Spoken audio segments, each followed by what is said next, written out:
সাম্প্রতিক সময়ে আমরা যেটা দেখতে পাচ্ছি যে বাংলাদেশে বিভিন্ন অঞ্চলে বিভিন্ন জায়গাতে চুরি, ছিনতাই এবং চাঁদাবাজির যে বিষয়গুলো সামনে আসছে, আমরা পত্রিকার মাধ্যমে এবং আমরা নিজের স্বচক্ষে অবজার্ভ করছি যে বাংলাদেশের বিভিন্ন জায়গাতে এই ঘটনাগুলো ঘটছে।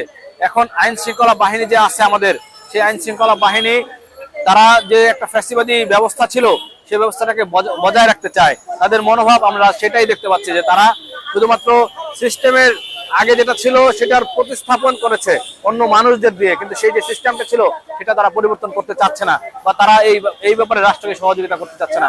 আমি পুলিশ বাহিনীকে বলতে চাই এবং আইন শৃঙ্খলা বাহিনী যারা আছে তাদেরকে বলতে চাই, আপনারা কোনো ব্যক্তি, দল বা গোষ্ঠীর দাসত্বে আপনারা মর্ত হবেন না। বাংলাদেশের জনগণ আপনাদেরকে যে 24শে স্বাধীনতা উপহার দিয়েছে, ফ্যাসিবাদ মুক্ত একটা পুলিশ বাহিনী দেওয়ার চেষ্টা করেছে, সেটাকে আপনারা ধরে রাখার চেষ্টা করুন।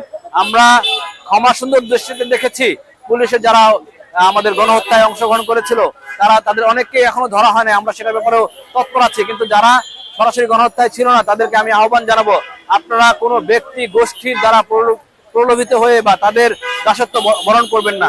বিভিন্ন জায়গায় দেখা গেছে যে একটি দলের নেতাকর্মীদের উৎপাতে সাধারণ মানুষ অতিষ্ঠ হয়ে পড়ছে।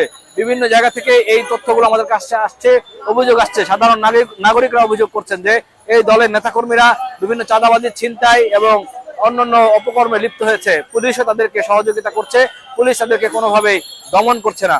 তো আমরা পুলিশ বাহিনী সহ আইন শৃঙ্খলা বাহিনীকে বলতে চাই, আপনারা রাষ্ট্রের প্রতি যে কমিটমেন্ট আপনারা যে সংবিধানের যে প্রতিজ্ঞা নিয়েছিলেন, যে শপথ নিয়েছিলেন, সেই শপথের প্রতি শ্রদ্ধাবান হন এবং কোনো ধরনের কোনো ব্যক্তি গোষ্ঠী দ্বারা প্রভাবিত হবেন না।